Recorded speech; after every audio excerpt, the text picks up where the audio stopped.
Bienvenidos a otro mundo. Un mundo lleno de misterios. Un mundo que os será contado en Narramanía. He aquí Estudio en Escarlata, de Arthur Conan Doyle.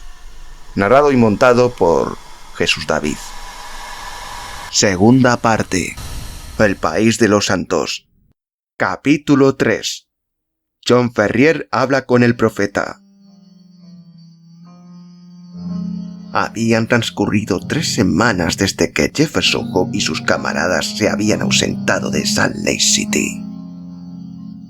A John Ferrier le dolía el corazón pensando en el regreso del joven y en la inminente pérdida que iba a sufrir al quedarse sin su hija adoptiva.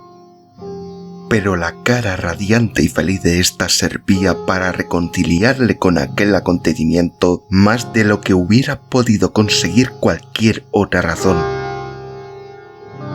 Siempre había tenido el propósito, arraigado en lo más profundo de su resuelto corazón, de que nada sería capaz de inducirle a consentir en que su hija se casase con un mormón. No consideraba en modo alguno como matrimonio una boda de esa clase, sino que la tenía por una vergüenza y un deshonor. Pensase de lo que pensase de las doctrinas mormonas, permanecía inflexible acerca de ese único extremo. Se veía obligado a mantener sellada la boca, porque el manifestar una opinión heterodoxa resultaba peligroso por aquel entonces en la tierra de los santos. Sí, era asunto peligroso, tan peligroso que ni siquiera el más santo se atrevía a cuchichear, conteniendo el aliento, sus opiniones religiosas, por miedo a que alguna frase salida de sus labios pudiera ser repetida equivocadamente y a que ello le acarrease una rápida sanción.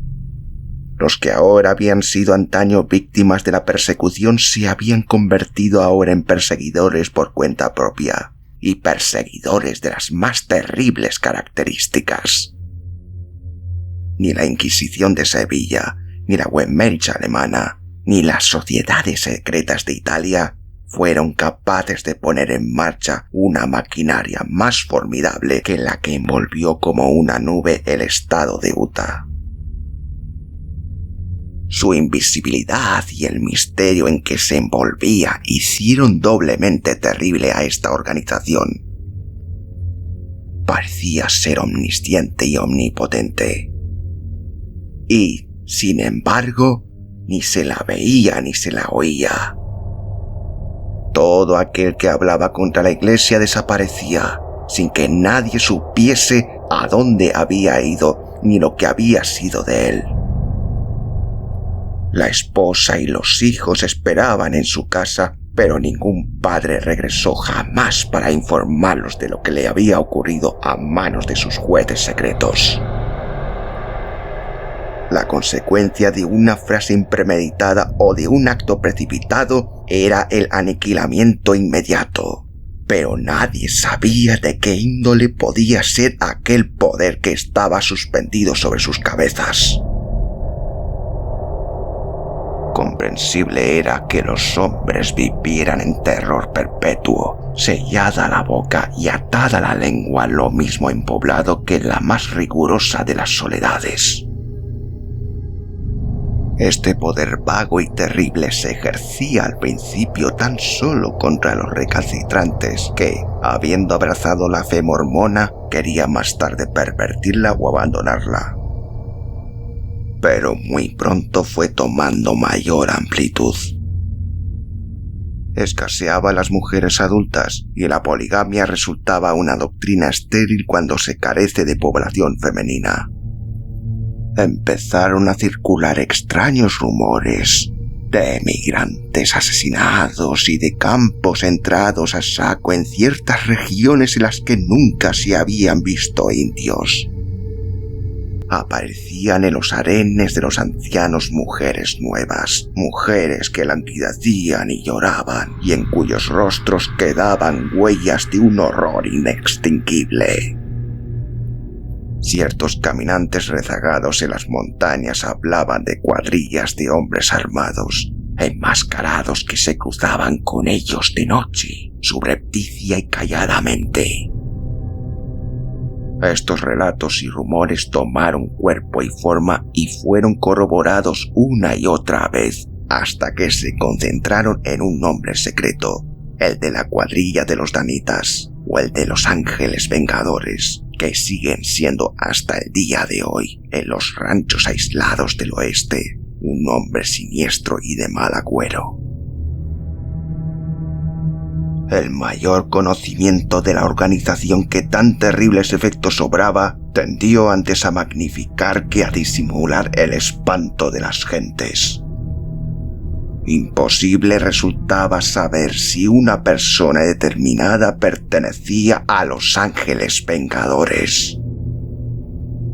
Los nombres de quienes formaban parte de las orgías de sangre y violencia perpetradas bajo la bandera de la religión eran mantenidos en riguroso secreto.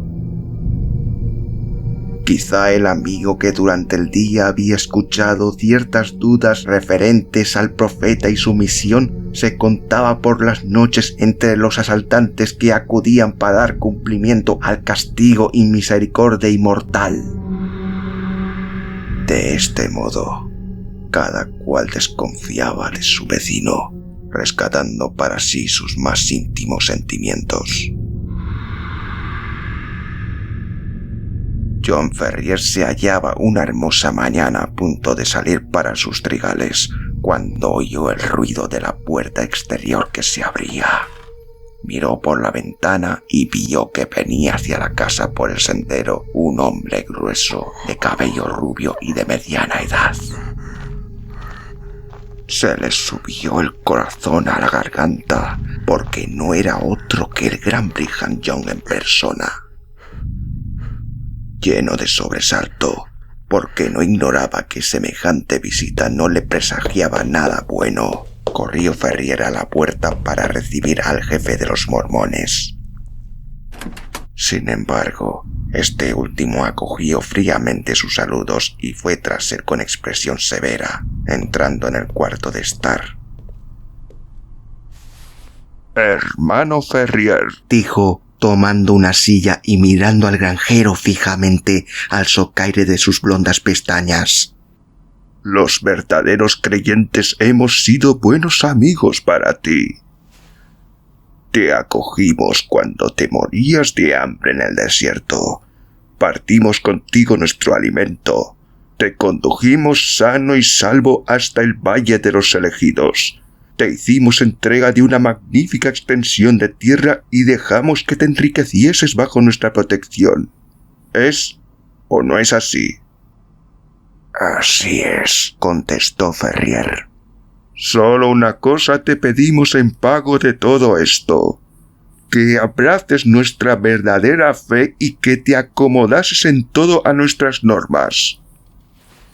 Tú lo prometiste y, si es verdad lo que se rumorea entre todos, has demostrado negligencia en cumplirlo». «¿En qué he demostrado yo negligencia?», preguntó Ferrier, extendiendo las manos en ademán suplicante. «¿No he hecho mis aportaciones al fondo común? ¿No he asistido al templo? ¿Dónde están tus esposas?», preguntó Young, mirando en torno suyo. «Hazlas venir para que pueda saludarlas». «Es cierto que no me he casado», contestó Ferrier, «pero es que las mujeres escaseaban y otros tenían mejores títulos que yo, que no vivía solitario porque tenía a mi hija para atenderme mis necesidades». «Es de esa hija de la que quiero hablarte», dijo el jefe de los mormones. «Ella ha llegado a ser la flor de Utah y ha encontrado favor a los ojos de muchos que ocupa lugar muy alto en el país». John Ferrier dejó escapar en su interior un gemido. «Se cuentan de ella cosas que me resisto a creer. Se cuenta de ella que está comprometida con no sé qué gentil Son seguramente chácharas de lenguas desocupadas. ¿Cuál es el mandamiento 13º del Código del Santo Joseph Smith? Todas las doncellas pertenecientes a la verdadera fe deben contraer matrimonio con uno de los elegidos, porque la que se casa con un gentil comete un grave pecado. Siendo esto así, es imposible que tú, que profesas la santa fe, toleres que tu hija viole ese mandamiento. John Ferrier no contestó, pero jugueteó nervioso con su fusta. Este es el punto único que nos servirá para poner a prueba tu fe. Así lo ha decidido el Consejo Sagrado de los Cuatro. La muchacha es joven y no queremos que se case con un hombre ya encanecido, y no queremos tampoco quitarle por completo la facultad de elegir. Nosotros los ancianos tenemos muchas vaquillas, pero tenemos que proveer también a nuestros hijos. Stangerson tiene un hijo y Drever tiene un hijo, y cualquiera de los dos acogería con la mayor alegría a tu hija en su casa. Que ella misma elija entre los dos. Son jóvenes y ricos y pertenecen a la verdadera fe. ¿Qué dices a esto? Ferrier permaneció callado por un breve espacio de tiempo, con el ceño fruncido.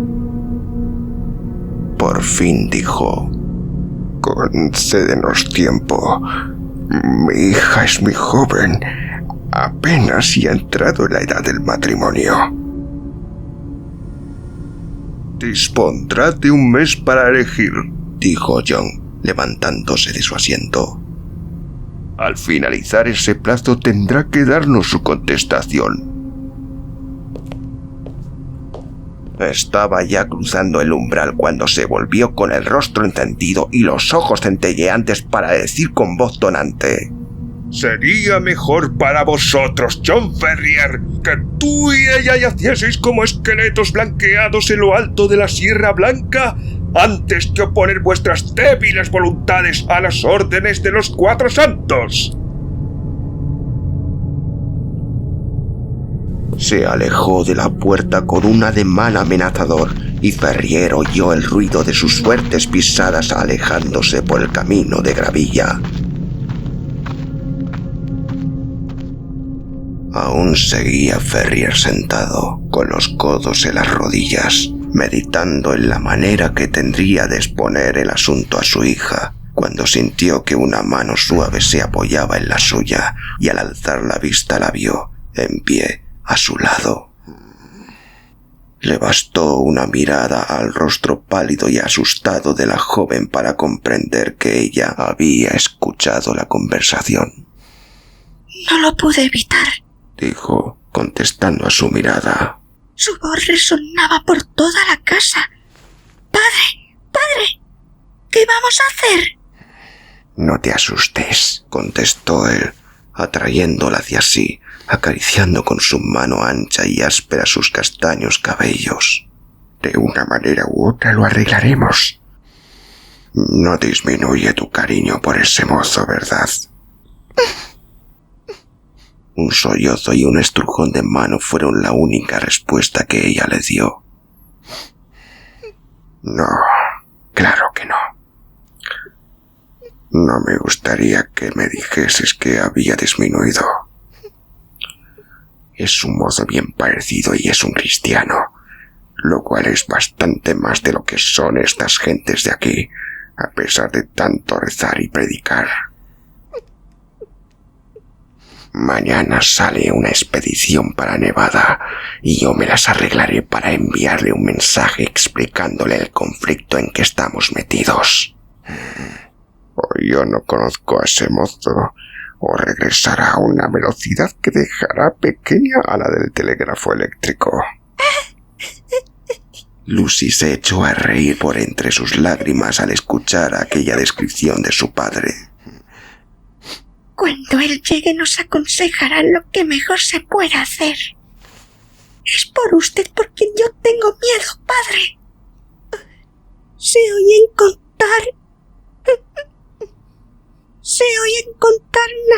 cosas espantosas acerca de los que se oponen al profeta.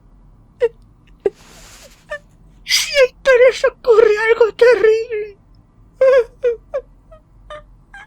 Pero nosotros no nos hemos opuesto a él todavía, contestó su padre. Tiempo tendremos de esperar la tormenta cuando lo hagamos. Tenemos por delante un mes entero. Hacia fines de ese plazo creo que haremos bien en largarnos de Utah. ¿Marcharnos de Utah? ¿Algo por ese estilo? ¿Y la granja? Convertiremos en dinero todo cuanto nos sea posible, y lo demás tendremos que dejarlo.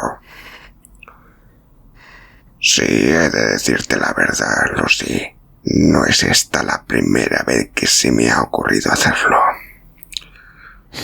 Yo no estoy por agacharme ante nadie, como lo hace esta gente con su condenado profeta.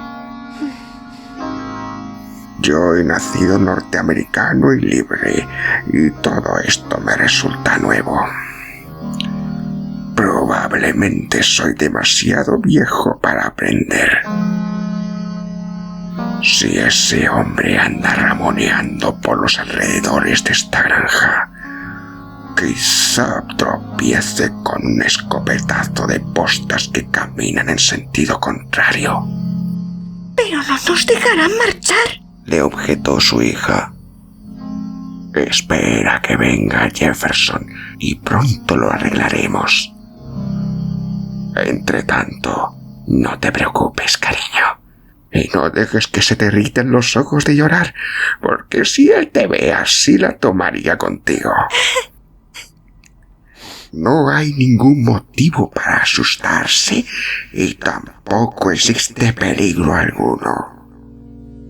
John Ferrier pronunció estas consoladoras sentencias con voz muy segura, pero Lucy no pudo menos que fijarse en que aquella noche puso un cuidado especial en cerrar bien las ventanas y en que limpió y cargó con sumo cuidado la vieja escopeta roñosa que estaba colgada en la pared de su dormitorio. Capítulo 4. Una fuga para salvar la vida. La mañana que siguió a su entrevista con el profeta mormón, John Ferrier marchó a Salt Lake City y, habiendo encontrado al conocido suyo que partía en dirección a las montañas de Nevada, le confió un mensaje destinado a Jefferson Hope. Prevenía en él mismo al joven del peligro que los amenazaba y de lo indispensable que era que regresase. Hecho lo cual, se sintió más tranquilo y regresó a su hogar con el corazón aligerado. Al llegar cerca de la granja se sorprendió de encontrar sendos caballos atados a los dos pilares de la puerta exterior. Y aún más se sorprendió cuando, ya dentro de su casa, se encontró con que dos jóvenes habían tomado posesión de su cuarto de estar. Uno de ellos, de rostro pálido y alargado, estaba arrillanado en la mecedora, descansando los pies encima de la estufa. El otro, un joven de cuello corto y de rasgos faciales toscos y abotargados, permanecía en pie delante de la ventana, con las manos hundidas en los bolsillos, y silbaba un himno popular. Ambos saludaron a Ferrier con una inclinación de cabeza y el de la mecedora dio principio a la conversación. «Quizá usted no nos conoce», dijo. «Ese que ve usted ahí es hijo del anciano Drever. Y yo soy Joseph Stangerson, el mismo que hizo el viaje con ustedes por el desierto en la ocasión aquella en que el Señor alargó su mano y lo recogió dentro de la verdadera congregación de sus fieles». «Hizo hará su debido tiempo con todos los pueblos», dijo el otro con voz nasal. «El Señor muele lentamente, pero muele fino». John Ferrier hizo una fría inclinación. Había adivinado a qué venían sus visitantes. «Hemos venido», dijo Stangerson, por consejo de nuestros padres, a pedir la mano de vuestra hija para el que usted y ella elijan de nosotros dos. Como yo solo tengo 4 esposas y el hermano Trevor tiene 7, creo tener un título más poderoso que el suyo. No, hermano Stangerson, exclamó el otro. no se trata de cuántas esposas tiene cada uno de nosotros, sino del número de ellas que es capaz de mantener. Yo soy el más rico de los dos porque mi padre me ha cedido ya sus talleres. Pero mis perspectivas son mejores, contestó acaloradamente el otro. Cuando el señor se lleve a mi padre, pasarán a mis manos su curtiduría y su fábrica de artículos de cuero. Además, tengo más años que tú y ocupo en la iglesia una posición más elevada. La que ha de decidir es la moza, le replicó Trevor, haciendo una mueca a su propia imagen reflejada en el espejo. Dejaremos todo a su propia elección. John Ferrier había permanecido durante todo este diálogo recomiéndose la ira en el umbral de la puerta y conteniéndose a duras penas para no descargar su fusta en las espaldas de sus 2 visitantes. ¡Escuchadme!, exclamó al fin, avanzando hacia ellos. Cuando mi hija os llame podéis venir, pero hasta entonces no quiero ver por aquí vuestras caras. Los 2 jóvenes mormones se le quedaron mirando con asombro. Aquella pugna que sostenían entre sí por la doncella constituía a sus ojos el más alto honor para el hombre y para el padre. Esta habitación tiene 2 salidas, les gritó Ferrier. Una es la puerta y la otra la ventana. ¿Cuál de los 2 os apetece? Su rostro moreno tenía una expresión tal de ferocidad y sus enjuntas manos parecían tan amenazadoras que sus visitantes se pusieron en pie de un salto y emprendieron una retirada presurosa. El anciano granjero los siguió hasta la puerta. Cuando os hayáis puesto de acuerdo sobre cuál de los 2 ha de ser, me lo comunicáis, dijo burlonamente. ¡Paga usted esto muy caro!, gritó Stangerson, blanco de furor. ¡Ha desafiado usted al profeta y al consejo de los 4! ¡Le pesará hasta el fin de sus días! ¡La mano del Señor se asentará pesadamente sobre usted!, le gritó el joven Trevor. ¡Se alzará y lo aplastará! Yo mismo empezaré el aplastamiento, exclamó Ferrier, furioso. Y si Lucy no le hubiera agarrado del brazo y se lo hubiera impedido, habría echado a correr escaleras arriba en busca de su escopeta. Antes que el padre pudiera desembarazarse de su hija, el ruido de los cascos de los caballos le advirtió que ellos estaban ya fuera de su alcance. «Los muy canallas e hipocritones jovenzuelos», exclamó enjugándose el sudor de la frente. «Muchacha, preferiría verte enterrada antes que convertida en mujer de ninguno de los 2. Y yo también, padre, contestó ella, mimosa. Pero Jefferson no tardará en estar aquí. Sí. No tardará mucho en venir. Cuanto antes mejor, porque ignoramos qué medida tomarán a continuación. Era ya hora de que alguien capaz de aconsejar y de prestar ayuda acudiese en socorro del anciano y valeroso granjero y de su hija adoptiva. En toda la historia de la colonia no se había dado un caso de desobediencia tan flagrante a la autoridad de los ancianos. Cuando las faltas pequeñas se castigaban con tal rigor, ¿qué suerte le esperaba a aquel archirrebelde? Ferrier sabía que de nada iban a servir su riqueza y su posición social. Otros tan ricos y tan bien conocidos como él habían desaparecido de pronto, pasando sus bienes a manos de la iglesia. Era un hombre valeroso, pero temblaba pensando en las amenazas pavorosas, vagas y confusas que se le venían encima. Era capaz de hacer frente con la boca apretada a cualquier peligro conocido, pero aquella incertidumbre le resultaba enervante. Sin embargo, ocultó sus temores a su hija, afectando dar poca importancia a todo el asunto, aunque Lucy, con la mirada penetrante del amor, advertía claramente la intranquilidad de su padre. Esperaba Ferrier recibir algún mensaje o reconvención de John a propósito de su conducta, y no se equivocaba, aunque llegó de una manera inesperada. Con gran sorpresa suya, al levantarse al día siguiente por la mañana, encontró un papelito prendido en la colcha con un alfiler, justamente encima de su pecho. En él se leía, escrito con grandes letras desmañadas, lo siguiente: se te dan 29 días para que te corrijas y después...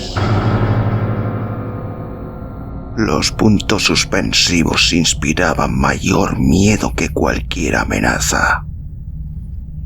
Lo que a John Ferrier produjo vivo desasosiego fue el pensar cómo pudo ser introducido aquel aviso en su habitación, porque la servidumbre dormía en una dependencia apartada de la casa y las puertas y ventanas se hallaban bien cerradas.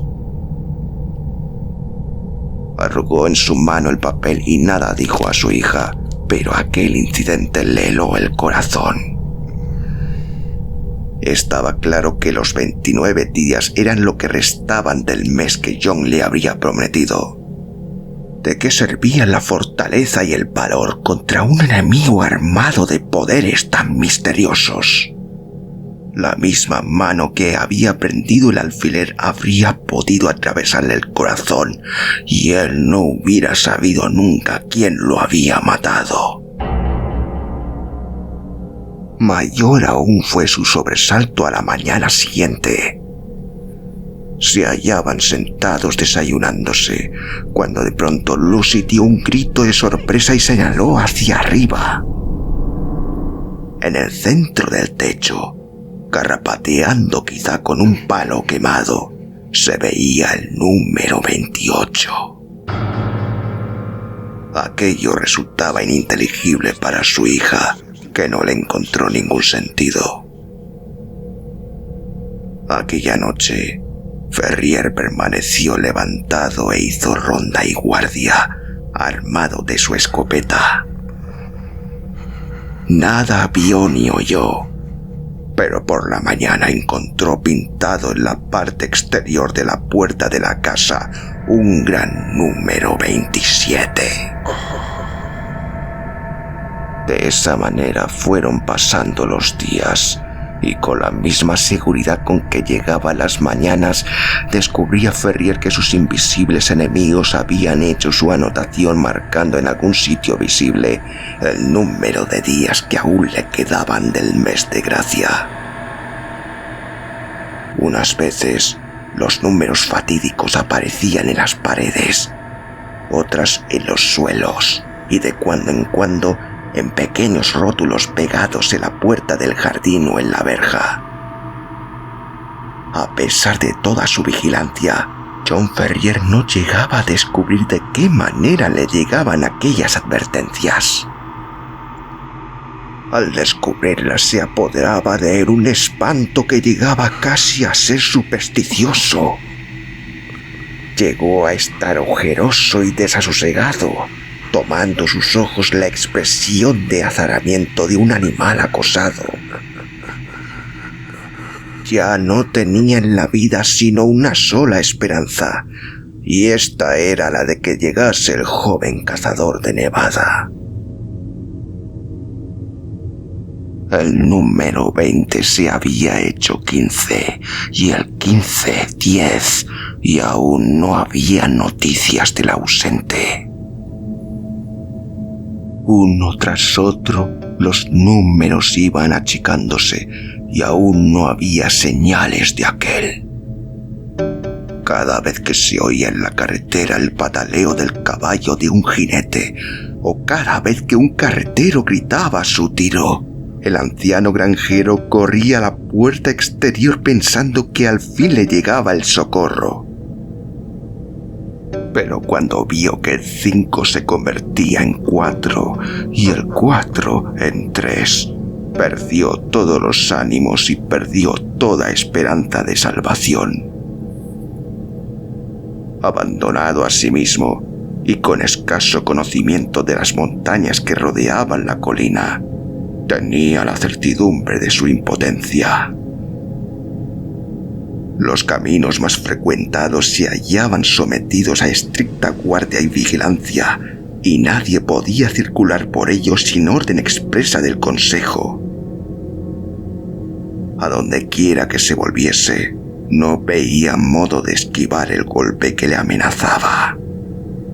Pero, a pesar de todo, ni un momento vaciló el anciano en su resolución de perder la vida antes de consentir en lo que él creía que era una deshonra para su hija. Se hallaba solo cierto anochecido, meditando profundamente en sus dificultades y buscando en vano una salida de las mismas. Aquella mañana había aparecido en la pared de su casa el número 2, y al día siguiente sería el postrero del plazo otorgado. ¿Qué ocurriría entonces? Toda clase de fantasías confusas y terribles poblaban su imaginación. ¿Y su hija? ¿Qué sería de ella después de la desaparición del padre? ¿No había manera de escapar de la red invisible que los envolvía? Ferrier dejó caer la cabeza sobre la mesa y sollozó al pensar en su impotencia. ¿Qué era aquello? Había oído en medio del silencio un ruido como si arañasen suavemente, muy bajito, pero con toda claridad, en el silencio de la noche. Era en la puerta de la casa. Ferrier salió al vestíbulo sin hacer el menor ruido y escuchó con gran atención. Durante unos instantes hubo una pausa y luego se repitió aquel ruido suave e insidioso. Con seguridad que alguien daba blandos golpecitos en uno de los paneles de la puerta. ¿Sería algún asesino de medianoche que venía a poner en ejecución las órdenes criminales del tribunal secreto? ¿O sería algún enviado que estaba escribiendo la notificación de que había llegado el último día de gracia? John Ferrier tuvo la sensación de que era preferible la muerte inmediata a aquella expectación que le quebrantaba los nervios y le helaba el corazón. Saltó hacia adelante, corrió el cerrojo y abrió de par en par la puerta.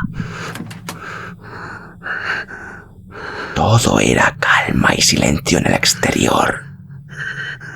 La noche era serena y las estrellas centelleaban brillantes en lo alto. El jardincillo frontero estaba allí ante los ojos de Ferrier, limitado por la cerca y la puerta exterior. Pero ni allí ni en la carretera se divisaba ningún ser humano. Ferrier miró a derecha e izquierda con un suspiro de alivio, hasta que, dirigiendo por casualidad la mirada al suelo, vio con asombro, delante de sus propios pies, boca abajo en el suelo, el cuerpo de un joven con los brazos y las piernas abiertos a todo lo que daban de sí. Aquella visión lo enervó de tal manera que tuvo que apoyarse contra la pared, llevándose la mano a la garganta para ahogar el impulso que sintió de gritar. Su primera idea fue que aquel cuerpo caído por tierra era de algún herido o moribundo.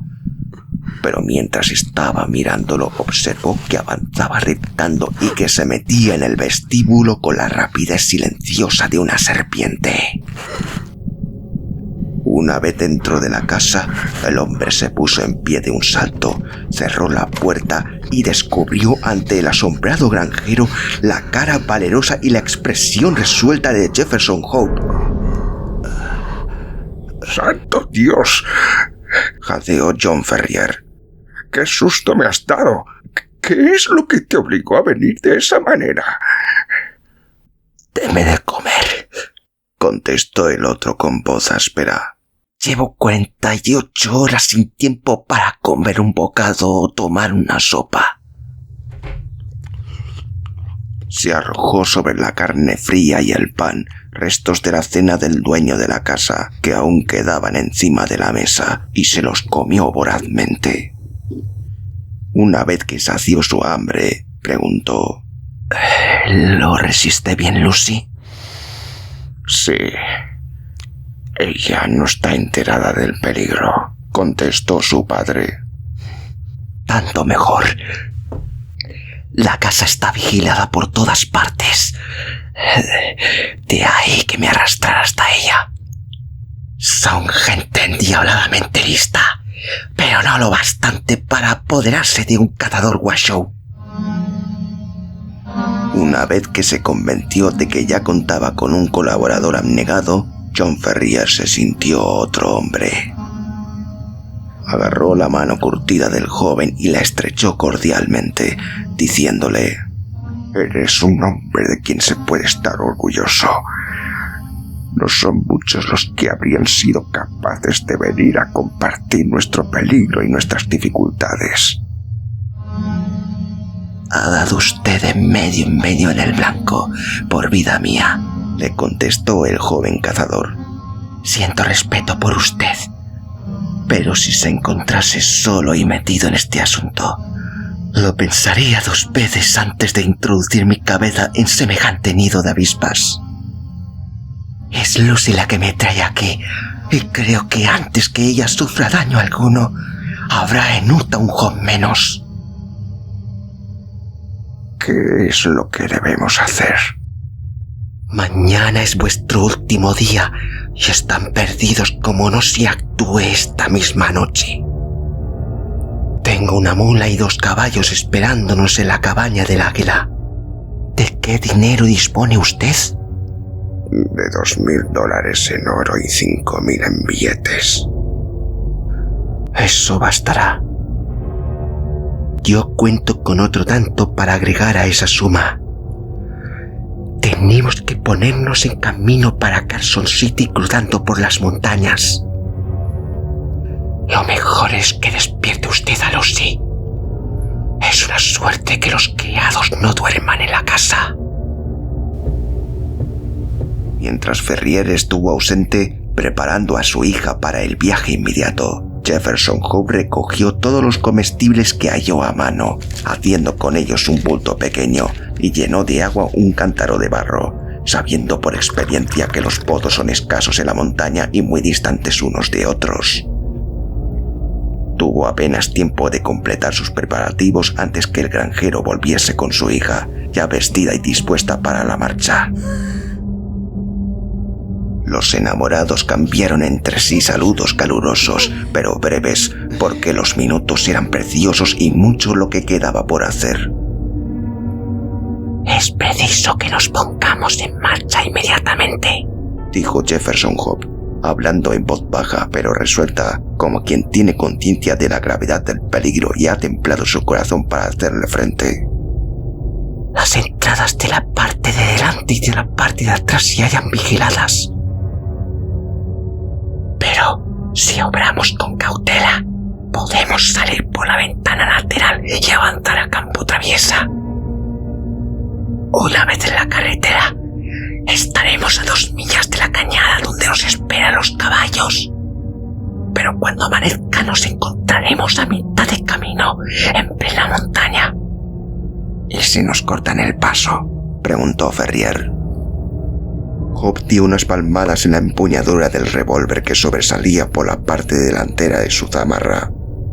«Si son demasiados para nosotros, nos llevaremos por delante a 2 o 3 de ellos», dijo con sonrisa siniestra. Habían apagado todas las luces del interior de la casa y Ferrier examinó desde la ventana envuelta en la oscuridad los campos que habían sido suyos y que iban ahora a dejar abandonados para siempre. Había venido durante mucho tiempo preparando su ánimo para el sacrificio y el pensamiento de la honra y de la felicidad de su hija pesó más que cualquier dolor que le produjese el ver deshecha su fortuna. Todo ofrecía un aspecto sosegado y tan feliz. Los árboles que susurraban y los anchos trigales silenciosos. Resultaba difícil convencerse de que a través de todo ello acechaba una ansia asesina. Sin embargo, el rostro pálido y la firmeza de expresión del joven cazador daban a entender que al acercarse a la casa había visto lo suficiente para saber a qué atenerse. Ferrier cargó con el talego del oro y de los billetes. Jefferson Hope con las escasas provisiones y el agua, en tanto que Lucy llevaba un hato pequeño con los objetos más valiosos. Abrieron la ventana muy despacio y con mucho tiento. Esperaron hasta que una negra nube oscureció algo la noche, y entonces pasaron uno tras otro por la ventana al pequeño jardín. Con el aliento en suspenso y agachándose, avanzaron a tientas hasta cruzarlo y se colocaron al abrigo del seto, que fueron contorneando hasta llegar a un estrecho espacio abierto en un trigal. En el instante en que llegaban a este punto, el joven agarró a sus dos acompañantes y los arrastró hasta la sombra, donde permanecieron silenciosos y temblorosos. Agradecidos podían estar a que su entrenamiento en las praderas le había dado a Jefferson el oído de un lince. Apenas él y sus amigos se habían agazapado cuando oyeron, a distancia de algunas yardas de donde ellos estaban, el ucheo melancólico de una lechuza de montaña, grito al que contestó inmediatamente y a corta distancia otro ucheo.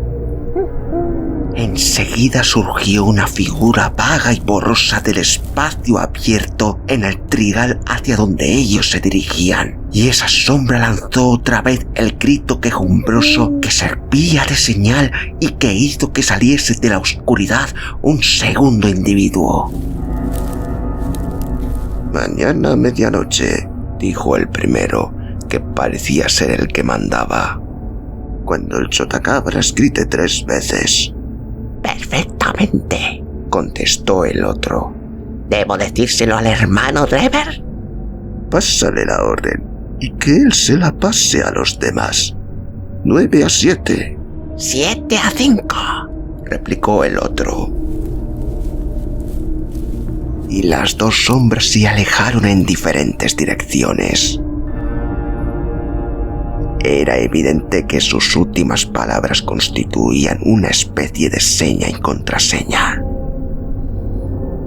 En cuanto sus pasos se apagaron a lo lejos, Jefferson Hope saltó en pie y, ayudando a sus acompañantes a pasar por el espacio libre, los condujo a través de los campos a toda velocidad, sosteniendo y casi llevando en vilo a la muchacha cuando ésta parecía desfallecer.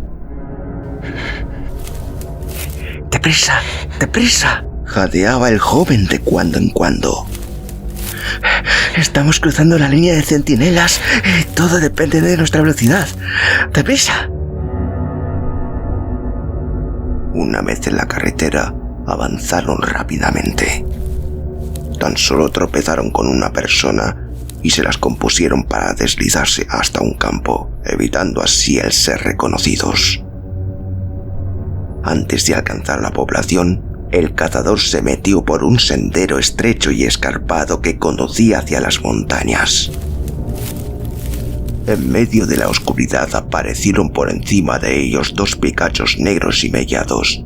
El desfiladero que cruzaba entre los picachos era la cañada del Águila, en la que los estaban esperando los caballos.